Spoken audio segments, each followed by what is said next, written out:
Oh, hello there, good people. Hi, I'm Jason with Green Country Agroforestry. It's right at the end of June, almost the start of July, and this is the part of the year when usually the really hot weather starts. But this year's been a little bit uncharacteristic. We've just had rain this morning. We will probably have rain again this evening, and the forecast looks about like that for the rest of the week. A little bit of sunshine during the day, rain in the evening time or early morning, and so on and so forth. And that is going to make these plants really explode. Obviously, we've got beans growing up to the top of the trellis, but as you can see, we've got some tomato plants that are starting to get some size on them. But some of them have not been properly restrained, like this one here. So it's flowers getting ready to start producing fruit, and it's laying on the ground, like so. So we're going to go ahead and take these plants and bring them up and attach them to the trellis. And to do that, we're going to use some special tools, which I have inside this bag that came from Tim at Ridgelight. What we're using today are from Illinois Tool Company plant and garden clips right here.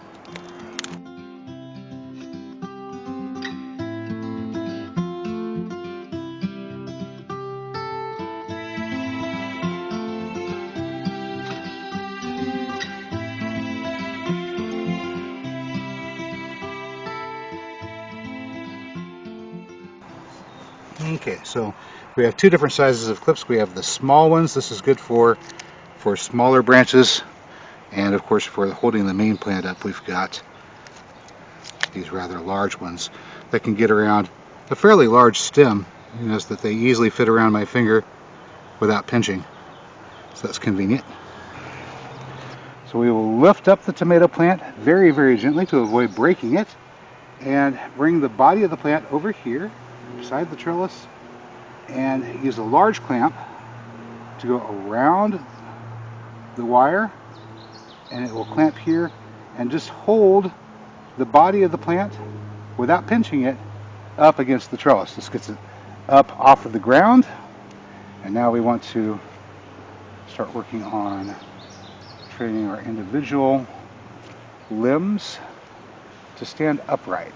These tomato plants are mortgage lifter tomato plants. They're a heirloom going back to the 1920s, 1930s, somewhere around there, whenever they were first developed.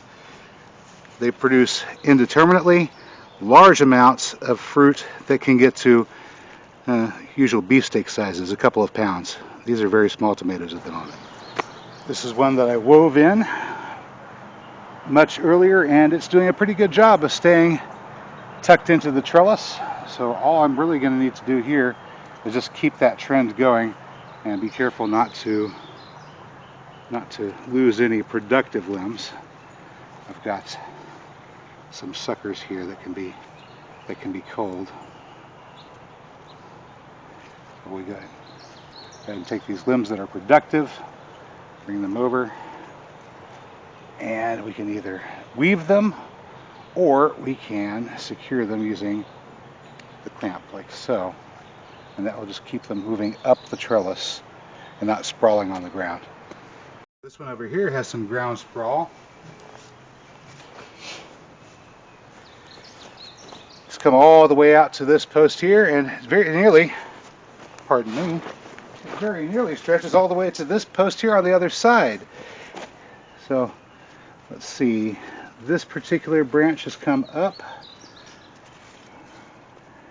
Let's see, it has come up, and we've gone through here. I'm going to try to get it to hold tight here, I think.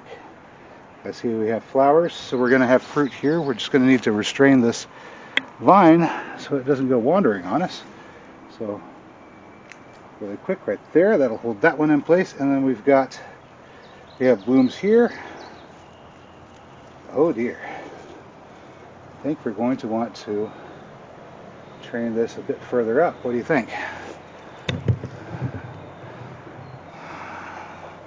Alright, so keeping these clips in my bag beside me, let's go ahead and just fasten that one there, hold that stem upwards.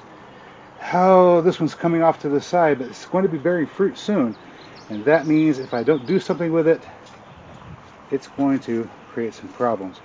Well, here's one of those suckers, as you see right here. It comes off at a 45-degree angle from the crotch of the plant. Let's see if you can adjust them. So you have the limb here, and then you've got an additional limb coming out of the crotch right there. So if you can catch them early, you just pinch them off like so. Then you don't have to worry about them. But here's one that's already started to develop flowers. It'll have fruit on it before too incredibly long. So we will try to get it to be supported by the trellis.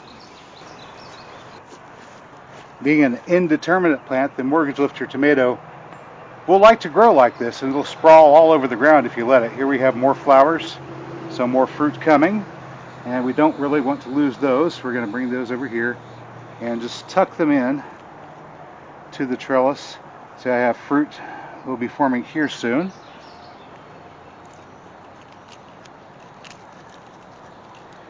By not pruning off the suckers on this particular tomato plant, we're going to have a lot of flowers and a lot of fruit, and the fruit's going to be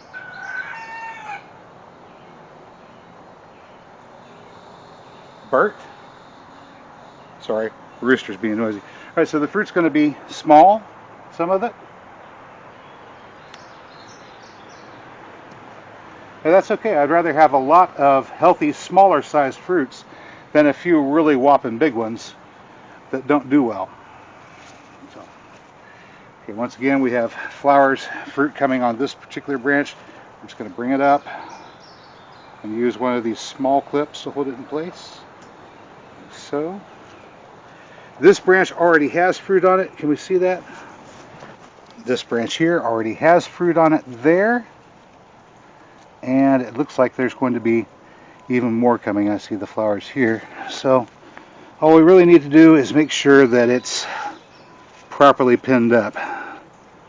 That may take me a minute or two. I'm going to do a little pinch off there to make a space for this one.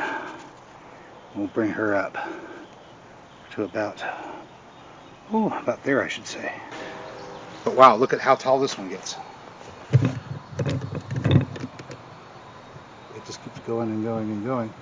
So we're going to hold this upper edge here to the trellis, and I'm going to give the rest of the plant some space. So I'll have it bend off this way a bit. I think that looks good. Okay, so let's move this one over to about there, I think. That should keep you in place. Yeah, that should do nicely.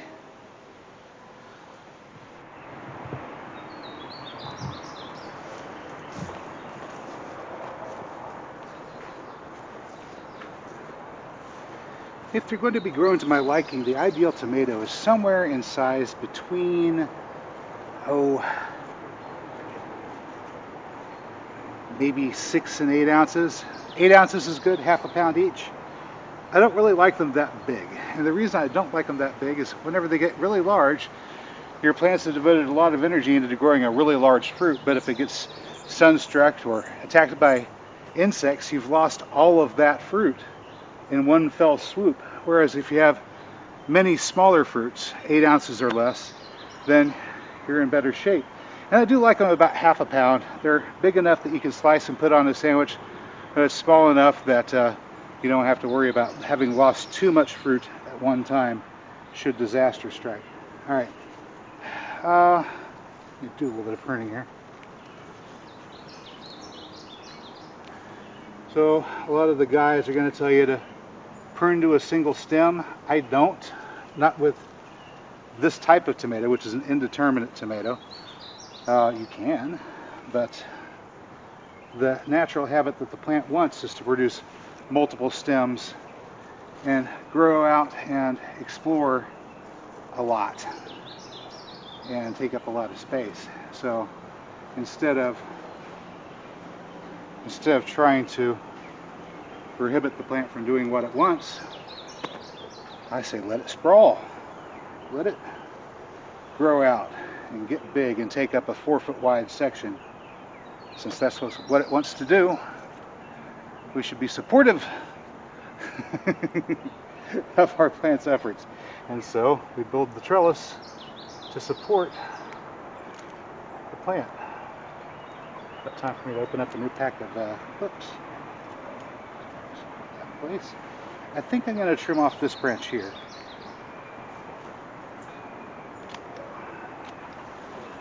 So a little pruning just to tidy things up a bit.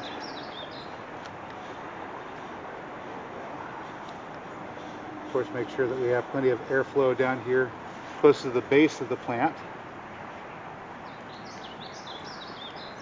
That should help stave off any nasties.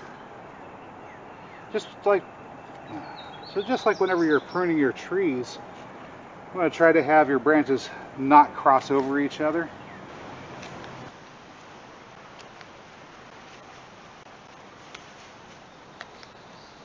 There we go.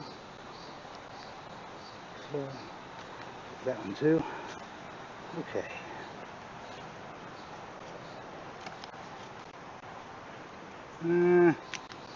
There we go. That ought to do just fine. We'll get this one pinned up here.